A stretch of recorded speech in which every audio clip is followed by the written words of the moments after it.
Welcome to Cimen, bincang santai konsumen. Tempat kita ngobrol santai tapi tetap kritis karena jadi konsumen itu bukan cuma soal beli produk tapi juga paham hak dan tanggung jawab kita. Nah, beberapa waktu terakhir media sosial rame banget bahas soal air minum dalam kemasan.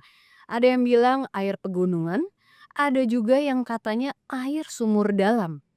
Pertanyaannya, sebenarnya apa sih yang kita minum setiap hari itu? Hari ini akan kita bahas tuntas di episode AMDK di era kesehatan. Apa yang perlu kita tahu?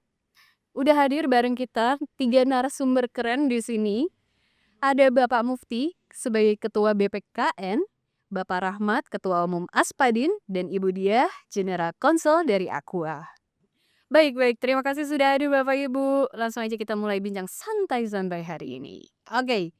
Sebelum masuk lebih dalam mungkin masing-masing bisa berbagi pandangan dulu ya. Menurut Bapak dan Ibu nih, apa yang membuat isu AMDK ini sangat penting jadi dibicarakan hari ini?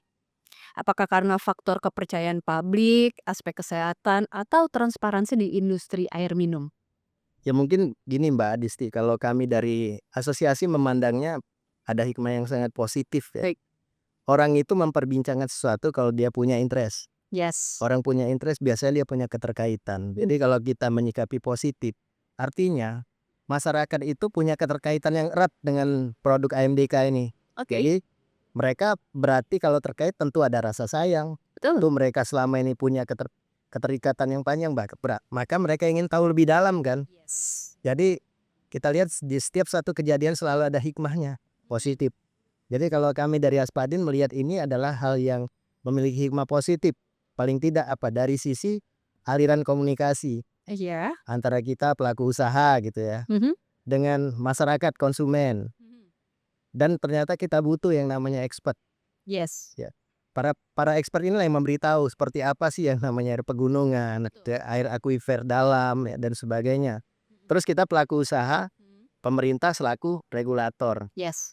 Nah, yang penting juga ya semua ini berkembang gara-gara ada media kan. Betul. Tempat orang bertukar informasi, berkomunikasi. Jadi inilah cerminan realitas dunia sebenarnya. Iya. Tinggal kita mau bawa kemana, ke arah Yes. positif atau negatif. Ya. Jadi kita bersamalah 5 komponen ini yang bisa membuat dia ke arah positif atau negatif. Betul, Pak.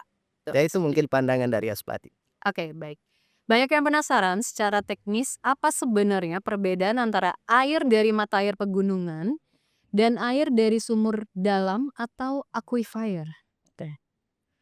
Oke, terima kasih banyak Mbak Adisti. Sebelumnya Baik, terima kasih baik. banyak Prof. Mufti, sama jajaran kepemimpinan PKN yang telah menyediakan waktu untuk datang dan berkenan untuk, melakukan kunjungan ke pabrik dan meninjau mata air kami secara langsung sumber air, pegunungan, ya.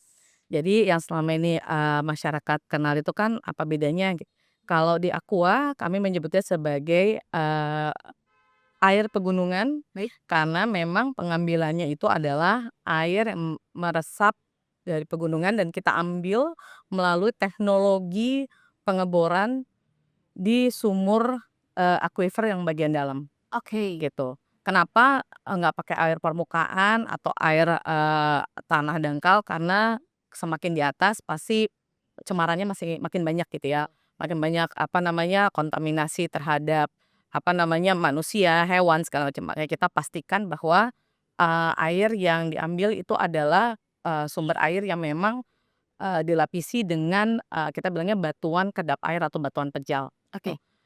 Jadi ada studi hidrologi, hidrogeologi, terus ada studi, geologi kimia juga untuk memastikan bahwa memang air yang diambil itu sumbernya adalah air pegunungan yang sudah meresap melalui air hujan dan kemudian terabsorpsi ke dalam akuifer, air dalam itu. Oke, jadi difilter lagi ya? Difilter alami melalui batuan di pegunungannya, ya. Oke, baik. Lalu ditambahkan dengan mineral seperti itu? Eee Di Aqua tidak, kita tidak menambahkan, mineral apapun, Oke. makanya kalau misalnya kita bisa lihat, proses air itu kalau airnya sudah baik, sumber airnya itu nilainya sudah dari skala 1 sampai 10 kita ambil yang skalanya 8, diproses, untuk siap kemas sehingga airnya menjadi 9. Tapi kita pastikan sumber airnya itu sendiri kualitasnya sudah dengan baik, sudah dengan mineral alami. Sudah sesuai dengan standar SNI lah ya. Sudah pasti. Ya gitu. Dan bagaimana industri menjamin kemurnian serta keamanan air yang sampai ke tangan konsumen nih? Jadi, kita dari AMDK nanti mungkin dari Pak Rahmat bisa menambahkan, Oke. itu banyak sekali regulasi yang mengatur. Salah satu industri yang highly regulated itu adalah industri air minum dalam kemasan. Ada lebih dari, 50 peraturan atau perizinan yang kita harus tepati, tentunya dari SNI juga, terus parameter internal kita juga kurang lebih ada 400 yang memastikan bahwa dari setiap tetes air yang diambil, diproses, sampai kemudian siap kemas, itu memenuhi standar kualitas di seluruh suplai pasoknya, dari sumber air sampai ke tangan konsumen. Oke Gitu. oke oke. Ini, pertanyaan selentingan aja ya. Kalau apa sih perbedaan antara air minum dengan mineral tinggi dan air minum dengan mineral yang rendah?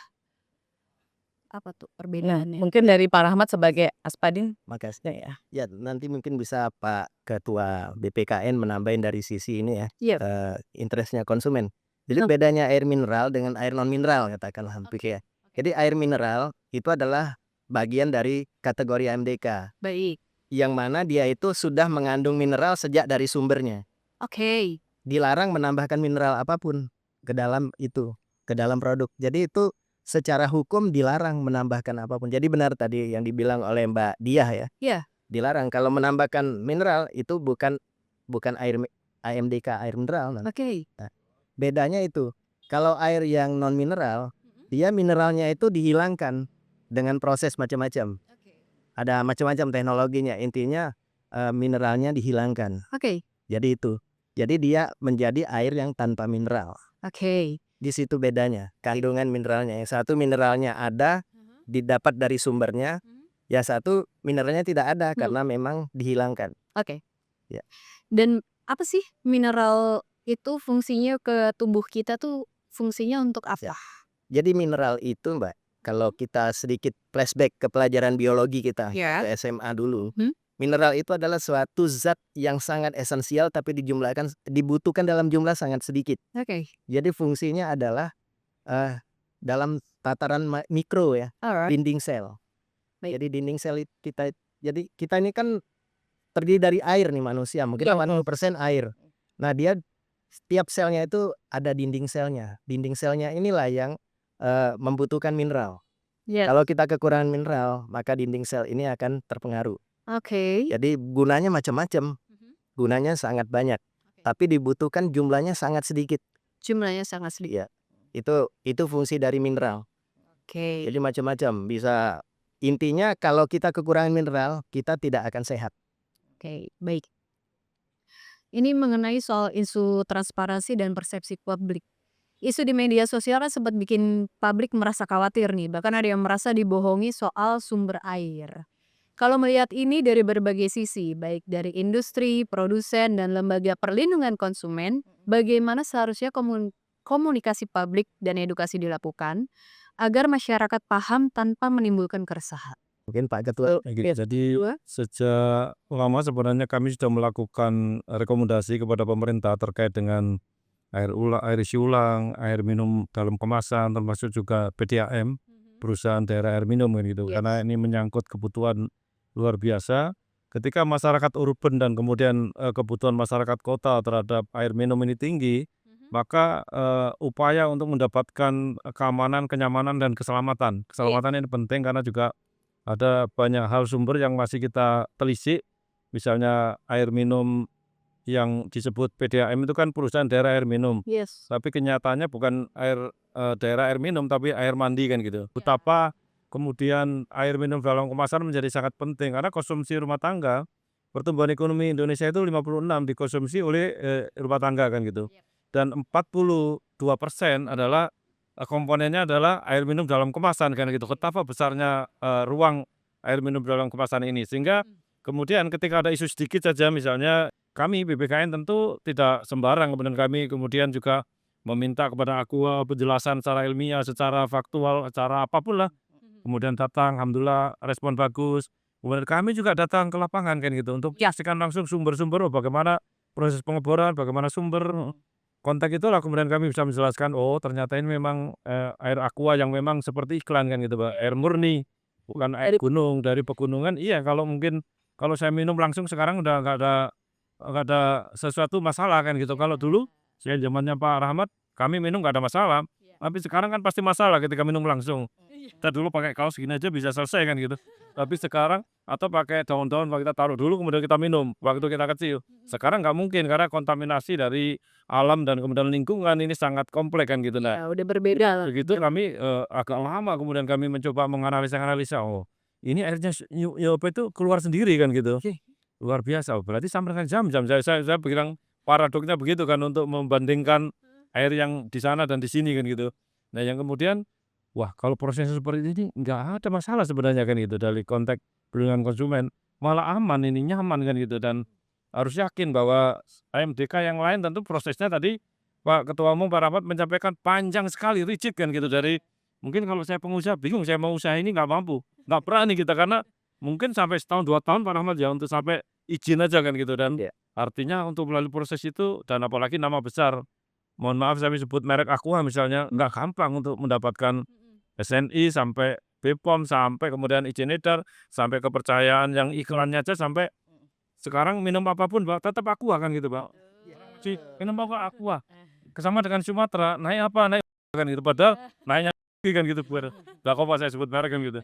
Sampai sekarang orang artinya kekuatan dari kalau dalam ilmu komunikasi jarum hipodermik itu nancep di otak kan gitu. Iya betul. Sampai itu 100% murni aja dikatakan air gunung kan gitu, air gunung mana mungkin langsung disedot langsung gini kan gitu, artinya perlu proses karena ini ada, standarisasi SNI dan sebagainya terkait dengan, kalibrasi SOP, bahkan mungkin sampai standar dunia karena ini juga perusahaan dunia kayaknya. Iya iya iya, oke oke oke. Oke, baik. Sekarang kita mengenai lingkungan dan keberlanjutan sumber daya air nih ya. Publik kan juga sering bertanya, apakah penggunaan sumur dalam atau pengeboran bisa berdampak pada lingkungan sekitar? Misalnya pergeseran tanah atau resiko kekeringan. Bagaimana upaya industri untuk memastikan praktik ini tetap berkelanjutan dan tidak merusak sumber air ini? Ya. Boleh silakan. Mungkin saya bisa sharing juga. Bagaimana sih cara industri AMDK itu mendapatkan airnya? Nah, Yes. dalam kasus ini air tanah ya. Air tanahnya itu adalah air tanah dalam. Air tanah Ya. dalam. Yang ada katakanlah seperti tangki air di dalam bumi ini yang disebut aquifer. Oke.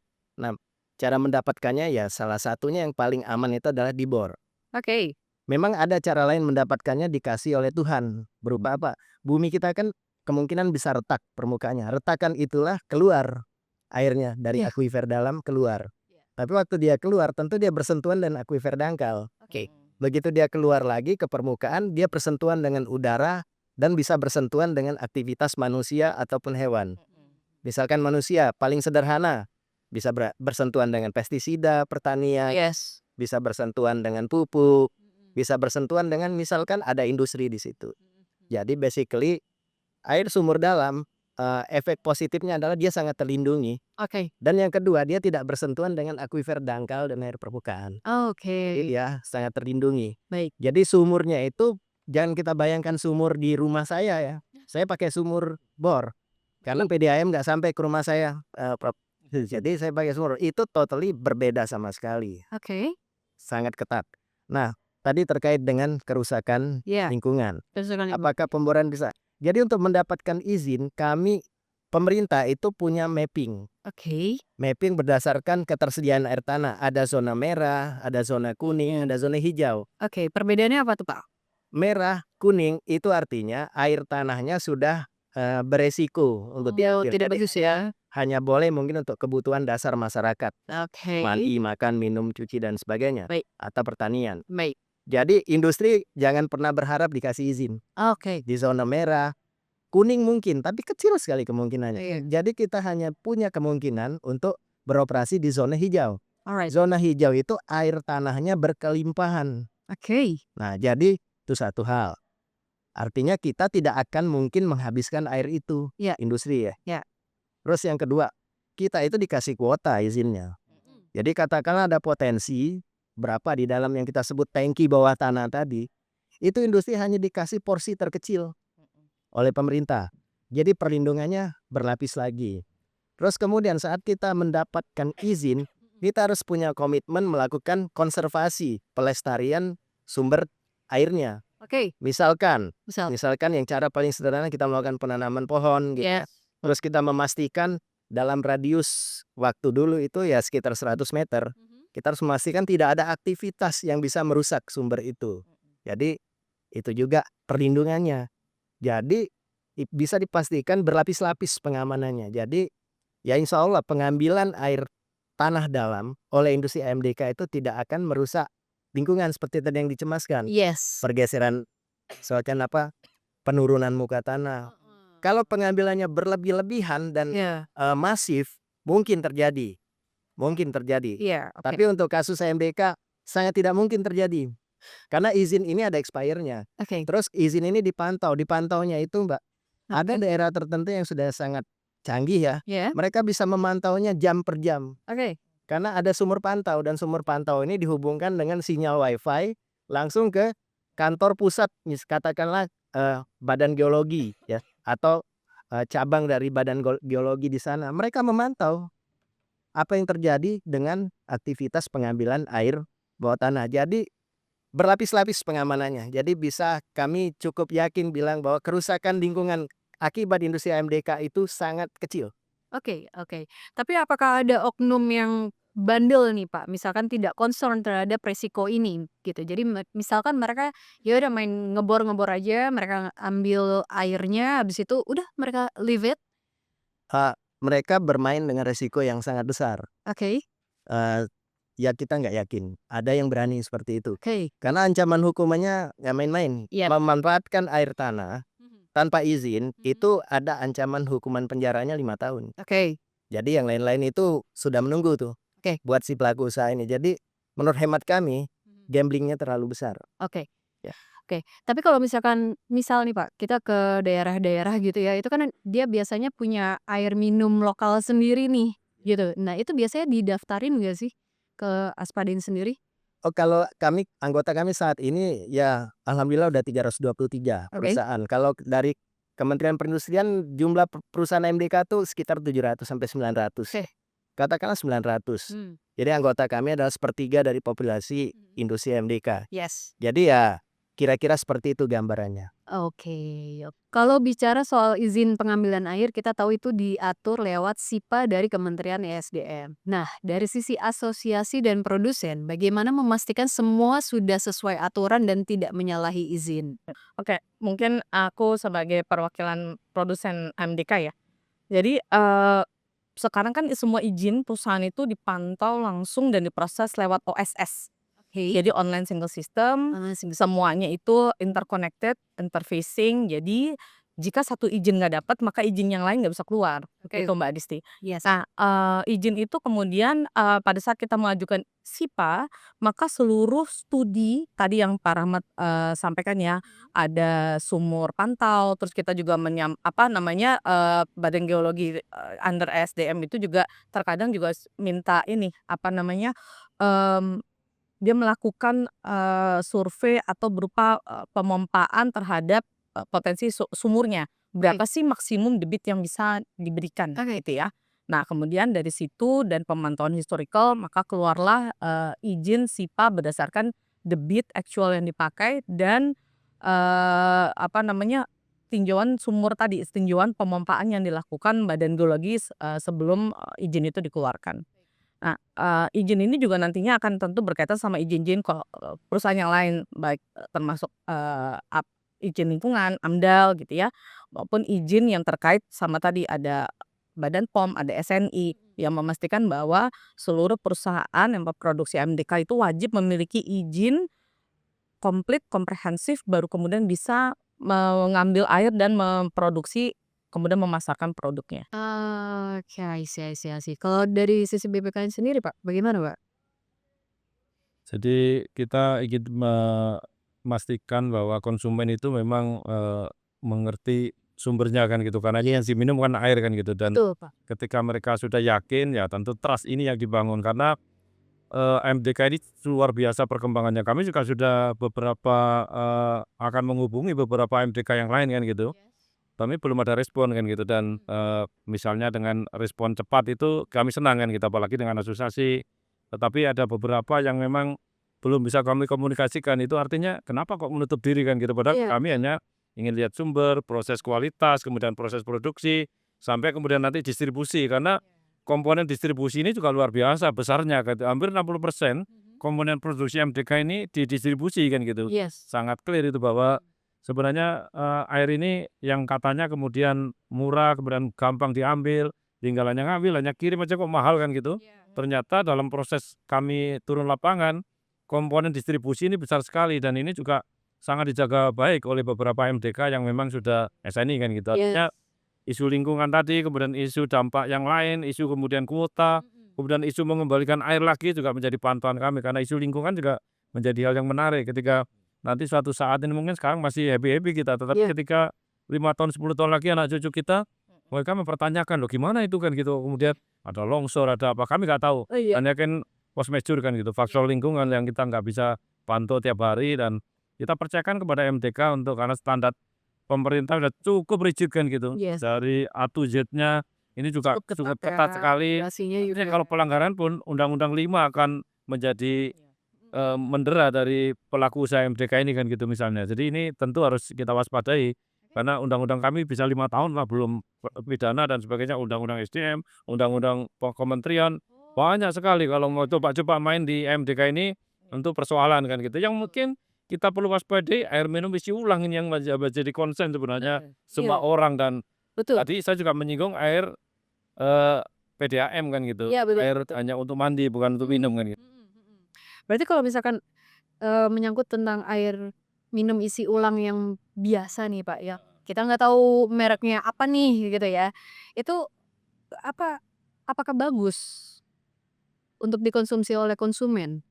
Saya kira ini pilihan, jadi konsumen itu selalu punya pilihan mau selamat, apa mau sehat, apa mau sakit kan gitu ya. Jadi kalau dia kemudian hanya pilihannya, ya sudahlah yang penting saya dapat minum, saya tidak peduli dengan isu-isu kesehatan, Ah, ya itu isu lingkungan tadi udah dibahas kan gitu. iya. Bahwa isu kesehatan ini ya kita kalau saya pernah ngelacak sumbernya memang bisa dua makna, memang Oke. air yang mancur langsung dan air yang diambil dari sumur biasa kan gitu. Oh iya. Jadi kalau pemantauan kami di lapangan karena kami juga pernah memantau di daerah-daerah Pandaan sana, oh cuman mancur aja udah diambil. Kemudian nanti itu masih lumayan kan itu, ada yang langsung dibor dari daerah tertentu yang, kita nggak tahu itu apakah kemudian itu SNI atau tidak, pasti nggak SNI. Karena Iya, air isi ulang ini kan tentu pilihan kan gitu. betul. Kita menyarankan jangan pakai merek kan gitu ketika galonnya, kemudian proses produksi yang kita pantau kemarin, itu cuman diputar-putar aja Pak kan gitu dan kemudian dikasih sabun kadang-kadang kan gitu dan waduh kalau kasih sabun kemudian untuk memfilter, ini kemudian, nutupnya juga asal-asalan kan gitu deh. Steril ya Pak ya? Penelitian seperti itu yang merek bagus Pak, apalagi yang ada merek itu artinya yang memang sudah cukup mahal kan, 9.000 per galon, ada yang 5.000 sekarang, beredar cukup banyak di Jakarta. Mungkin ada lagi yang akan nembak di 3.000, 4.000 kayak gitu. Artinya ini kan kemudian bukan soal murah atau soal mahal, tapi bahwa kemudian kualitas dan kesehatan bagi konsumen ini penting kan gitu. Karena ini pasti emak-emak yang paling kritis kan gitu sebenarnya untuk bisa mengkritisi bagaimana kualitas air, isi ulang atau guna ulang kan gitu Iya, ya. Memang betul Pak. jumlahnya lebih besar menurut data kami, lebih besar dari air MDK kan gitu. Karena kan maksudnya di lapangan nih banyak oknum yang menggunakan misalkan galonnya galon AMDK nih, bermerek gitu ya, tapi dalamnya ternyata air minum isi ulang yang kita nggak tahu merek apa, kita nggak tahu sumbernya dari mana gitu, dan tutupnya pun tutup sembarangan gitu, asal nutup aja gitu. Jadi kan kita nggak tahu itu, air minumnya tuh memang bagus, steril atau enggak kan kita nggak tahu gitu kan. Nah, ngomong-ngomong soal steril nih, seliweran juga di sosmed video perbandingan air minum dalam kemasan yang ada plastic wrap-nya dan yang tidak ada plastic wrap-nya. Perbedaannya apa? Ya. Mungkin saya bisa share sedikit. Jadi memang di pelaku industri MDK itu ada yang masih menggunakan plastik wrap, Yes. yaitu plastik tipis yang menyelimutin tutupnya ya. Ada yang tidak. Yes. Nah, macam-macam motifnya, tapi yang kita tahu secara umum motif menghilangkan plastik wrap itu adalah concern terhadap lingkungan. Oke. Berupa apa? Pemborosan. Menggunakan plastik wrap itu kan perlu plastik. Terus kemudian plastik ini akan sulit didaur ulang. Kenapa? Karena begitu dia lepas, itu sangat sulit dikumpulkan kembali, beda dengan botolnya. Betul, Pak. Nah, terus kemudian juga, ini menjadi waste, pemborosan sumber daya kan. Iya. Nah, sekarang apa sih manfaatnya? Kita dulu banyak yang melakukan motivasinya adalah menghindari pemalsuan. Iya. Tapi kenyataannya sekarang memalsukan wrapping itu sangat mudah dan sangat murah. Oh iya? Ya, jadi motivasi pemalsuan sebenarnya sudah sangat rendah. Karena ada metode lain untuk mengatasi pemalsuan tanpa plastik wrap. Oke. Nah, terus ada lagi, ini katanya lebih meningkatkan keamanan. Baik.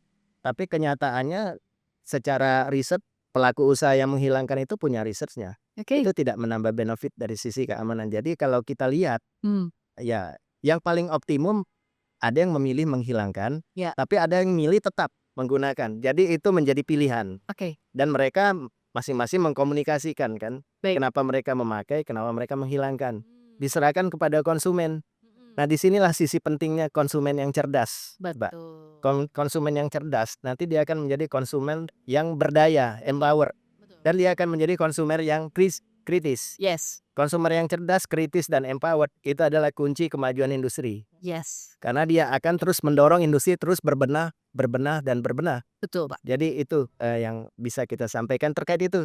Jadi ada yang memang memilih, tapi motivasinya beda-beda. Cuma tadi saya sampaikan bahwa apapun pilihannya itu diserahkan konsumen. Karena dua-duanya ada benefit dan dua-duanya ada konsekuensi juga. Betul. Misalkan wrap, bilang kalau di tempat yang kotor berdebu, tutupnya kan terlindung oleh wrap. Yes. Jadi kalau orang mau mengkonsum dia buka wrapnya, itu debu yang di wrap kan terbuang. Ya. Itu alasannya. Oke. Tapi kalau kita berpikir lebih jauh, konsumen yang cerdas, apa mau dia dari tempat yang kotor langsung konsum tanpa dia lap dulu. Oh iya.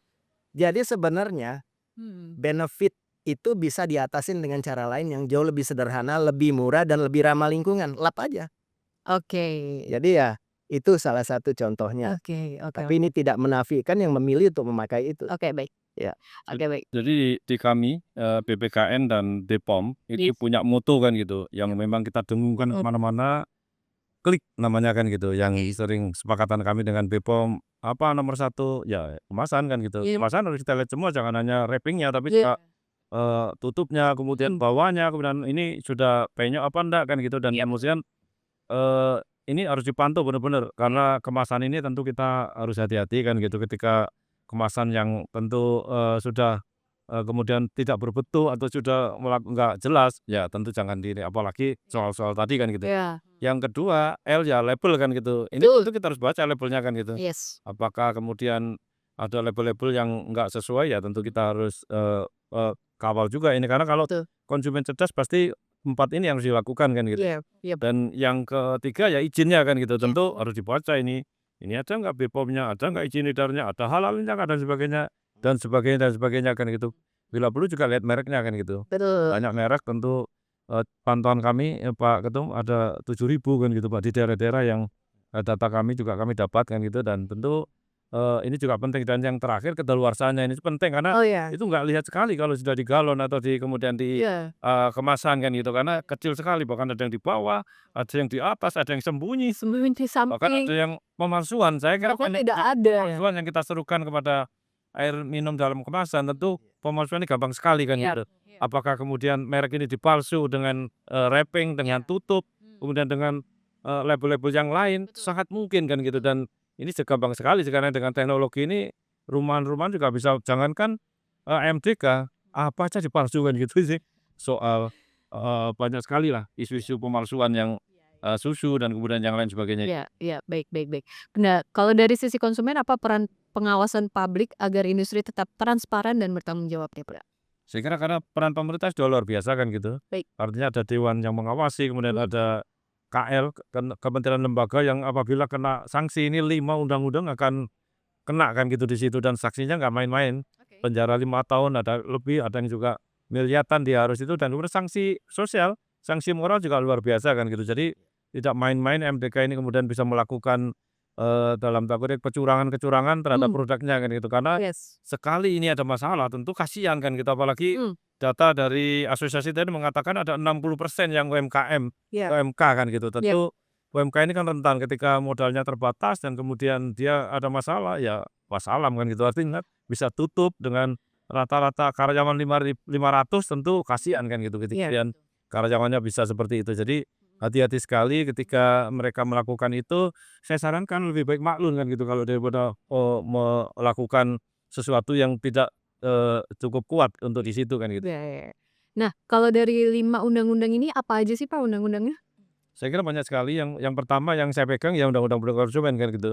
Karena ini sangat terkait dengan konsumen, ini produsen, ini konsumen, posisi kami ini juga pemerintah kan gitu. Artinya Yes. 3 pilar ini harus ada trust kan gitu. Ketika nggak ada trust seperti kasus kemarin, ya tentu ada persoalan turbulen lah gitu di masyarakat dan di konsumen. Nah, ketika 3 lembaga ini kemudian pelaku usaha, asosiasi, kemudian konsumen, dan pemerintah, kami mewakili pemerintah, ada kementerian-kementerian terkait, ada Kementerian Perindustrian, Kesehatan, BPOM dan sebagainya, cukup banyak sekali lah yang mengawasi ini. Tentu ini sangat ketat. Tadi saya bilang sangat rigid, kalau ada main-main cukup berbahaya kan gitu. Dan kalaupun yang main ini kecil, ya bisa wassalam tadi saya bilang. Kalau besar mungkin masih turbulen, masih lama, tapi jangan sampai main-main di sini kan gitu. Kita akan tegas untuk berusaha memberikan yang terbaik karena ini menyangkut kebutuhan dasar pasal 33, ada disebut air di situ kan gitu.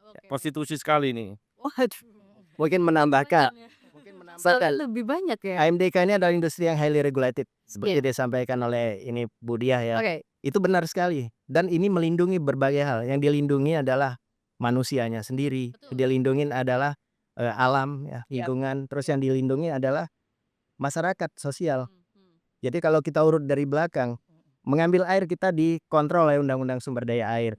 Terus proses kita, pabrik kita dikontrol oleh Undang-Undang Lingkungan Hidup. Kemudian produk kita dikontrol oleh Undang-Undang Perindustrian, Undang-Undang Pangan, sama Undang-Undang Perdagangan. Yes. Jadi kemudian apa? Ujungnya konsumen dilindungi oleh Undang-Undang Perlindungan Konsumen. Jadi benar kata Pak Ketua, ada 5 undang-undang yang minimum ya memagari industri ini. Jadi sangat terlindungi dan ancamannya semua menakutkan ya. Kalau industri Di atas 5 tahun penjara. 5 tahun. jadi artinya kalau sampai ada yang berani, dia bisa ditahan kan. Nah, siapa sih pebisnis yang mau Mau ditahan? ditahan ya. Dia kan mau berdagang, mau jualan, mau mencari duit. Masa ujung-ujungnya ditahan? Jadi artinya apa? Peluang untuk melakukan kejahatan ekonomi kecil di industri ini karena terlalu besar pertaruhannya. Terus yang kedua juga kontrolnya. Industri ini sangat bisa dikontrol oleh siapa saja. Kenapa? Karena orang tahu kita ngambil air. Terus orang tahu keluar dari pabrik bentuknya apa, Mbak? Bentuknya air. Bentuknya? Jadi industri yang sangat transparan, salah satu yang paling transparan di dunia. Betul. Jadi karena yang menggunakan air banyak tapi nggak kelihatan air.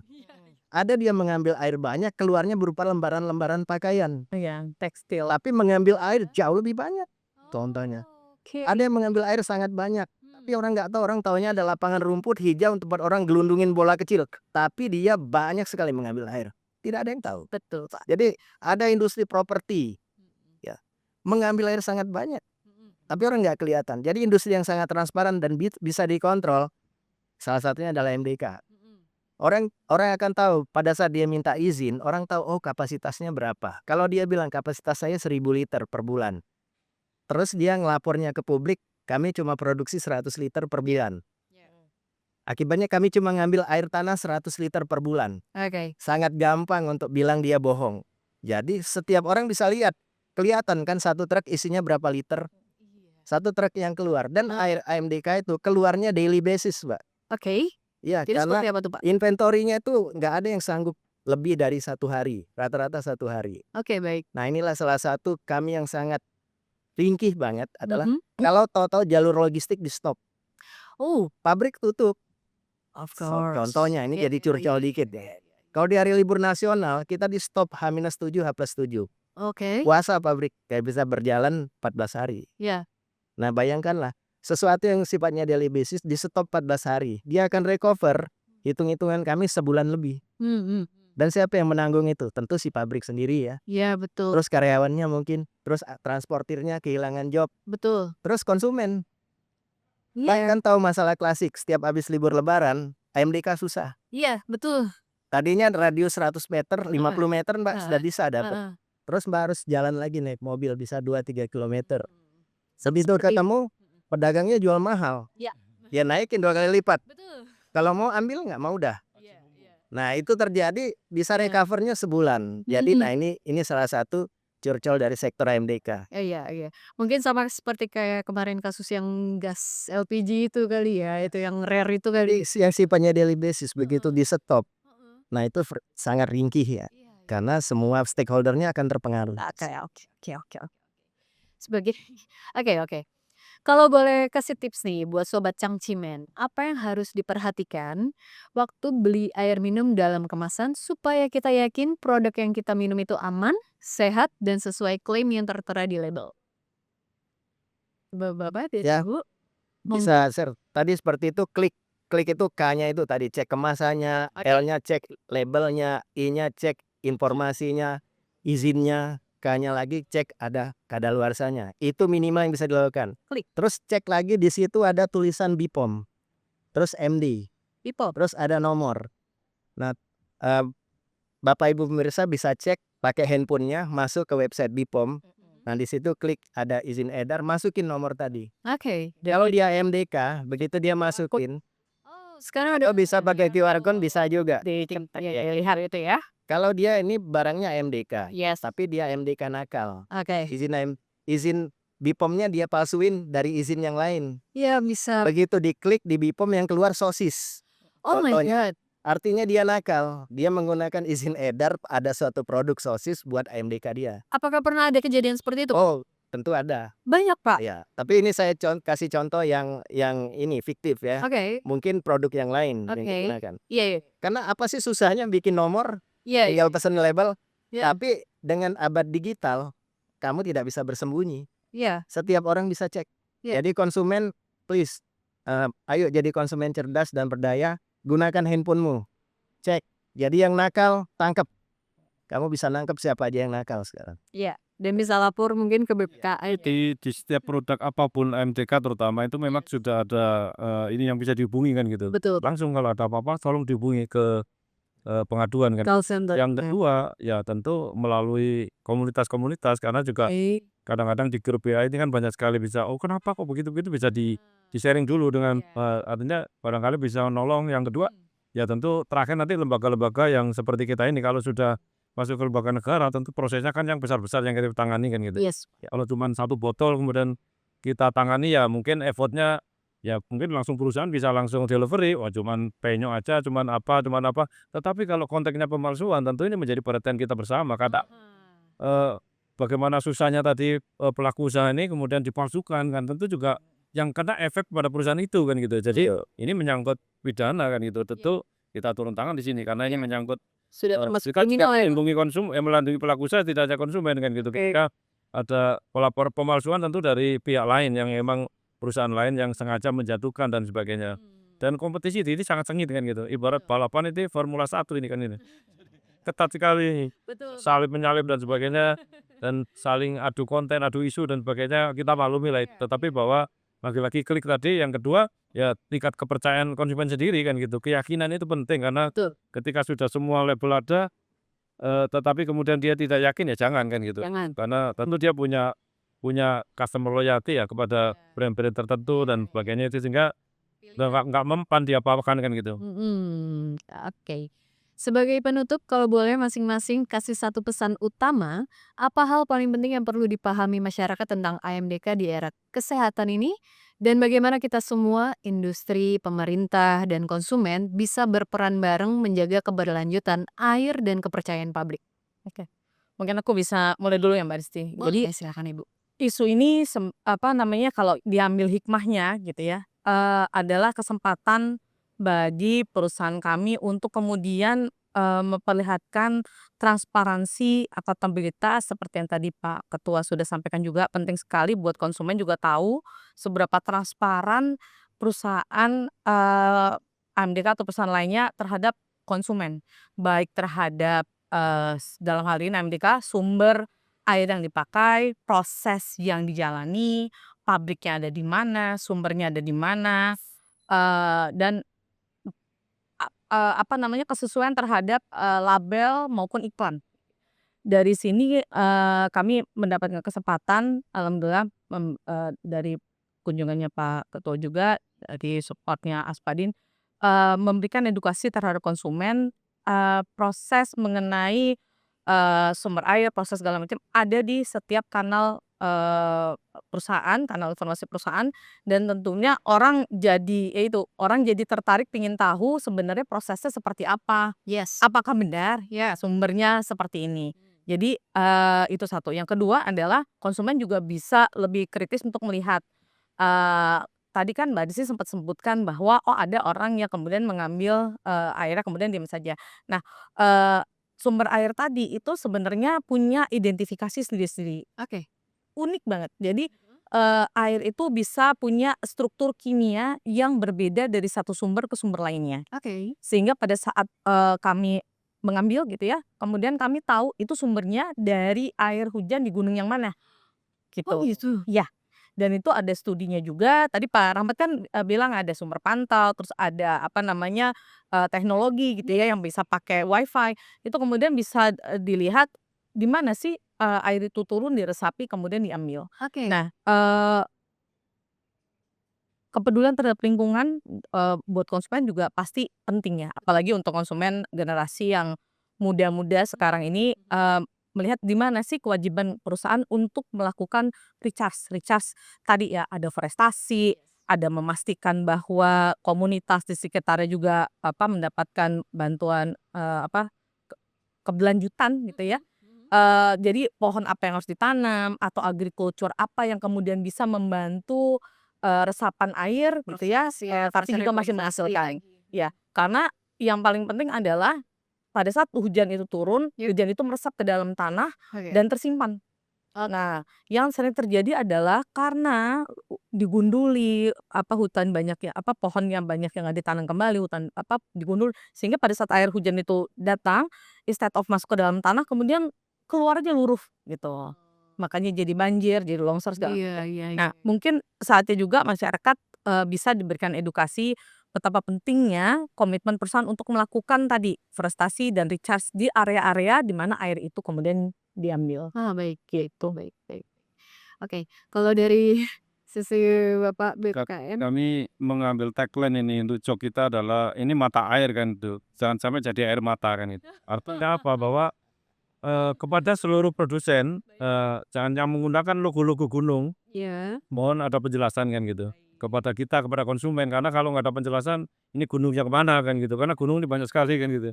Karena, jangan sampai overclaim kan gitu, artinya warnanya aneh-aneh dan kemudian tutupnya aneh-aneh, botolnya aneh-aneh, dan mohon dijelaskan kepada masyarakat, konsumen kita bahwa, itu yang perlu product knowledge kan gitu.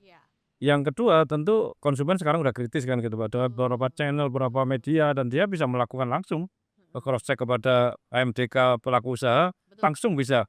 betul. Kami ini kan, lembaga pemerintah dan kalau ketiga pilar ini kemudian trust, Yes. pemerintah kemudian, kita turun, ada masalah kita hadir dan tentu kepada, pelaku usaha juga ada masalah kemudian bisa sama-sama kita duduk satu meja, kemudian pihak perwakilan konsumen yang hari ini juga diwakili oleh logo kita ini, tentu kita berharap, eee, trust kembali tertanam lagi kan gitu Pak, dan, pertumbuhan ekonomi juga dari sini cukup besar kan gitu. Yes. Jangan sampai kemudian hanya satu masalah kecil, kemudian kriwikan jadi gerobokan kan gitu. Jadi kemudian jebol tanggul ini dan sebagainya. Jadi kita harapkan, ini insya Allah persoalan-persoalan terkait dengan BK ini pelan-pelan kita benahi dengan Amin. regulasi yang cukup ketat, Yes. dengan konsumen yang kritis, pelaku usaha juga adaptif kan gitu, ketika ada masalah juga langsung reaksi cepat. Harapan kita semua pengusaha seperti itu. Kalau ada pengusaha-pengusaha masih menutup diri, AMJK, ya tentu ini tanda tanya bagi kami kan gitu ya. Dan sekali lagi bahwa, 3 pilar ini harus bergerak bersama, satu misi satu visi, dalam rangka untuk keamanan, Baik. kenyamanan, harus nyaman kita, dan terakhir harus selamat. Kalau kemudian nanti kita minum tambah ada penyakitnya kan jangan sampai seperti itu kan gitu ya. Jangan Banyak sampai. contoh-contoh Betul Pak. betul betul betul betul betul. Oke, kalau dari segi industri sendiri bagaimana nih, Ya. Pak? Jadi ini, dari sisi industri ini adalah, salah satu, penyemangat kita untuk lebih berbenah lagi ke depan Siap. dan lebih berkomunikasi lagi dengan masyarakat, Yes. terus menjalin hubungan yang juga lebih intensif lagi dengan pemerintah, serta kita juga tidak boleh menutup diri dari ya para pakar ya, para expert karena ini semua harus bersinergi. Oke. Sama satu lagi Mbak, kita terima kasih podcast. Podcast ini adalah salah satu cara kita berbicara ke masyarakat. Iya. Jadi orang kan sering sebut pentahelix, saya ulang lagi ya. Pentahelix ini bisa berputar ke atas, bisa berputar ke bawah. Oke. Kalau berputar ke bawah ya ekonomi kita bisa hancur. Tapi kita berharap ini berputar ke atas, Amin. positif. Jadi itu yang kita harapkan. Ayo industri berbenah, masyarakat semakin cerdas dan berdaya. Terus pemerintah tentu melakukan pengawasan dan pembinaan gitu ya. Pakar dengan jujur ya, dia meneliti kebenaran yang ada dan menyuarakannya. Jadi kalau ini semua bersinergi, insya Allah spiralnya akan ke atas dan ujungnya ekonomi kita akan lebih maju. Jadi itu aja buat kami industri MDK. Semua ini ya hikmah positifnya itu, kita akan lebih maju lagi ke depan. Baik, kalau gitu. Wah, luar biasa ya, banyak banget hal yang bisa kita pelajari nih hari ini. Ternyata bicara AMDK itu nggak sesederhana buka tutup botol, tapi di baliknya ada proses panjang, regulasi ketat, dan tanggung jawab bersama antara industri, pemerintah, dan tentu aja konsumen seperti kita. Terima kasih untuk para narasumber, ada Bapak Mufti, Ketua BPKN, Bapak Rahmat, Ketua Umum Aspadin, dan Ibu Diah, General Counsel dari Aqua. Terima kasih dan semoga obrolan ini bisa bikin sobat konsumen jadi bikin makin paham kritis dan tetap cerdas sebagai konsumen. Sampai jumpa di episode Cangcimen selanjutnya. Terima kasih.